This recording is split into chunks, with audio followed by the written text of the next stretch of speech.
On April 1st, 2023, Bud Light posted a single Instagram video. Within 48 hours, the backlash began. Within 2 weeks, sales were collapsing. Within 6 months, Anheuser-Busch had lost $27 billion in market value. One post, one influencer, one decision that destroyed America's best-selling beer. This isn't a story about politics or culture wars. This is a story about a marketing team that forgot who their customers were. And when you forget who buys your product, the market reminds you. Fast, brutally, permanently. But to understand how one Instagram post incinerated $27 billion, we need to go back to the beginning. Because Bud Light didn't just lose money. They lost something far more valuable. They lost their identity. The year is 1982. Anheuser-Busch introduces Bud Light as a lighter alternative to Budweiser. The pitch was simple. Same great taste, fewer calories. It wasn't revolutionary, it was practical, and it worked. Throughout the 1980s and 90s, Bud Light positioned itself as the everyman's beer. The beer you drank watching football. The beer you bought by the case for backyard barbecues. The beer that didn't try to be fancy or pretentious. Just cold, cheap, and available everywhere. The advertising matched the audience. They didn't hire celebrities or try to be sophisticated. They ran commercials with ordinary guys doing ordinary things. Drinking beer, watching sports, making jokes. It was blue-collar America in a can. And blue-collar America bought billions of them. By the early 2000s, Bud Light had become the best-selling beer in America. Not by being the best, by being everywhere. Gas stations, grocery stores, sports stadiums, dive bars. If you wanted a beer and didn't want to think about it, you grabbed a Bud Light. It was the default choice. The numbers backed it up. In 2019, Bud Light sold over 27 million barrels. That's roughly 850 million gallons. The brand generated over $6 billion in annual revenue for Anheuser-Busch. It wasn't just a beer, it was a money-printing machine. But something was changing. The craft beer revolution was eating away at the bottom. Younger drinkers wanted IPAs with weird names and 7% alcohol content. They wanted authentic and local and small batch. Bud Light was none of those things. It was corporate. It was mass-produced. It was what their dads drank. Sales started declining. Not crashing, just slowly eroding. Between 2016 and 2022, Bud Light lost roughly 11% of its market share. Craft breweries were stealing younger customers. Modelo and Corona were winning over Hispanic consumers. And White Claw had created an entirely new category that beer drinkers were abandoning ship for. Anheuser-Busch needed a strategy. But instead of doubling down on their core customer, the guys who'd been buying Bud Light for 40 years, they made a decision that would prove catastrophic. They decided to chase a younger, more progressive audience. They decided to be relevant. They decided to rebrand. In January 2023, Bud Light hired Alyssa Heinerscheid as their new vice president of marketing. Heinerscheid wasn't a beer industry veteran. She was a Harvard MBA who'd worked at Diageo, and she had a vision. In her own words, she wanted to move Bud Light away from fratty and out-of-touch humor and attract a more inclusive, younger demographic. The translation? She wanted to make Bud Light cool for people who didn't drink Bud Light. She wanted to win over customers who thought the brand was too masculine, too conservative, too working class. She wanted to transform the image from blue-collar beer to progressive statement. The strategy wasn't subtle. They partnered with influencers. They updated the aesthetic. They shifted the messaging. Everything was designed to signal that Bud Light was no longer your dad's beer. It was modern. It was inclusive. It evolved. And then on April 1st, 2023, they made the post that would destroy everything. But here's what makes this collapse so fascinating. The post itself wasn't offensive. It wasn't controversial by normal standards. It was just one transgender influencer holding a personalized Bud Light can. That's it. A simple partnership. A single Instagram video. The problem wasn't what they posted. The problem was who they forgot. Marketing lesson number 1. Know your customer. And Bud Light's core customer wasn't on Instagram following transgender influencers. They were at dive bars, NASCAR races, and county fairs. They were the guys who drank beer from cans, not craft cocktails from mason jars. And when Bud Light partnered with Dylan Mulvaney, those customers felt betrayed. Dylan Mulvaney was a TikTok influencer with 11 million followers, documenting a gender transition through a series called Days of Girlhood. The content was unapologetically progressive: makeup tutorials, fashion advice, transition updates. It was about as far from blue-collar beer culture as you could get. On April 1st, Mulvaney posted the partnership video, a personalized Bud Light can with Mulvaney's face on it, celebrating 1 year of transitioning. The caption thanked Bud Light for the gift. The video showed Mulvaney drinking from the can in a bathtub, calling it the most prized possession. Bud Light's marketing team thought this was smart. Partner with a viral influencer, show the brand is inclusive and modern, attract younger, more diverse customers. On paper, it made sense.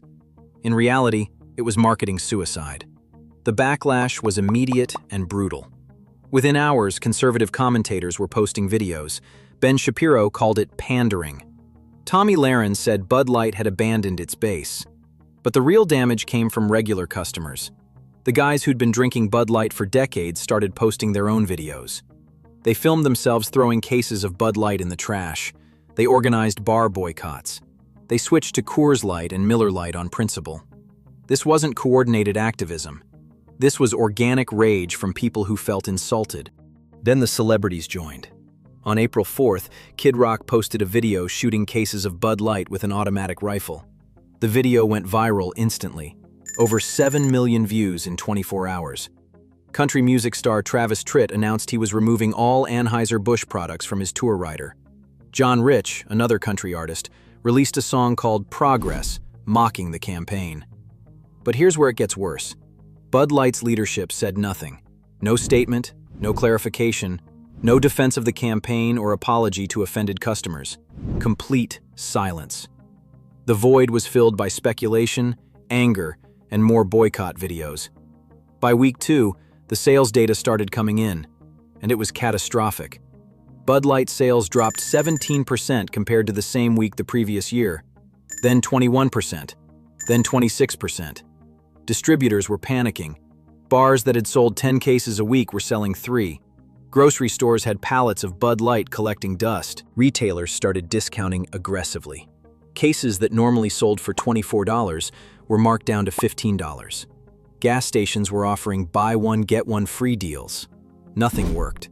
People weren't just avoiding Bud Light. They were actively choosing competitors to make a statement. And those competitors were ready. Coors Light immediately launched ads positioning themselves as America's beer. Miller Lite leaned into traditional masculinity marketing. Modelo, which had been slowly gaining market share, suddenly became the beer of choice for former Bud Light drinkers. Within 3 months, Modelo would overtake Bud Light as America's best-selling beer for the first time ever. The financial carnage was staggering. Anheuser-Busch's stock price, which had been trading around $66 in March, dropped to $54 by June. That's an 18% decline, representing roughly $5 billion in market value. But that was just the beginning. By August, the total damage reached $27 billion. Not all from stock price, some from lost sales, some from destroyed brand equity, some from having to discount product just to move inventory. The partnership with one influencer had cost more than some countries' GDP. Finally, in June, Anheuser-Busch broke their silence. Sort of. CEO Brendan Whitworth released a vague statement about respecting everyone and bringing people together. It satisfied nobody. Conservatives thought it was weak. Progressives thought it abandoned Mulvaney. The core customers thought it was too little too late. Then, the layoffs began.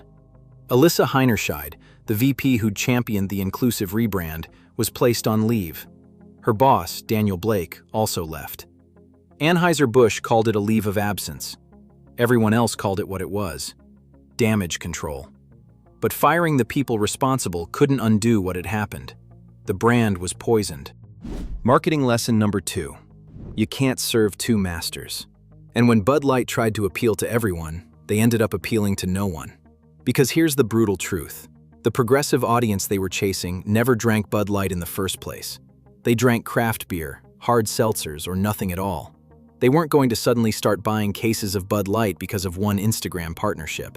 But the customers who did buy Bud Light, the ones who'd made it America's #1 beer for decades, felt abandoned, and they left. By late 2023, the numbers told a devastating story. Bud Light sales were down 28% year over year. 28%. Not a dip, not a bad quarter, a catastrophic sustained collapse. For context, losing 5% market share is considered a crisis in the beer industry. Bud Light lost nearly 6 times that. Modelo Especial officially became America's best-selling beer in May 2023. It was the first time in over 2 decades that Bud Light hadn't held the top spot.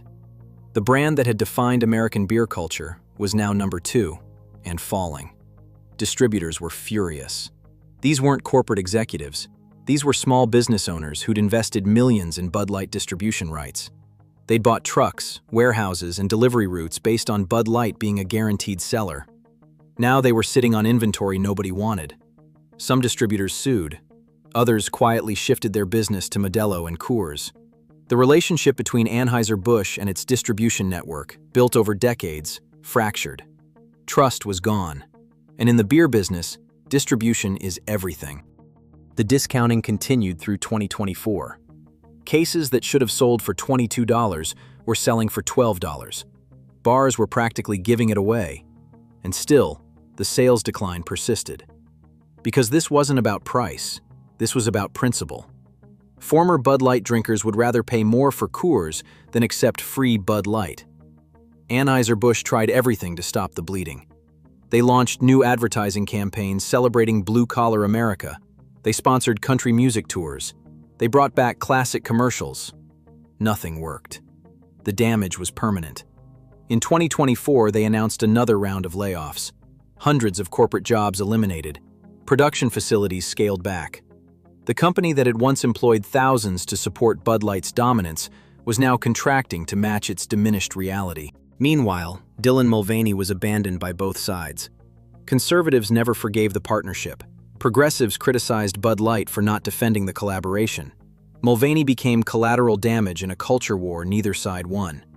And here's the part that makes this collapse so instructive. Bud Light didn't fail because their product got worse. The beer tastes exactly the same as it did in 2022. They didn't fail because of competition. Modelo and Coors existed before April 2023. They failed because they broke the fundamental rule of branding. Your brand is a promise. For 40 years, Bud Light's promise was simple. We're your beer. The beer for watching the game. The beer for the backyard. The beer that doesn't judge you or lecture you or try to change you. Just cold beer for regular people. The Dylan Mulvaney partnership didn't just break that promise, it explicitly rejected it. The message was clear. We're not your beer anymore. We're for a different, better, more evolved audience. And when your customers hear that message, they don't come back. Today, Bud Light exists in a strange purgatory.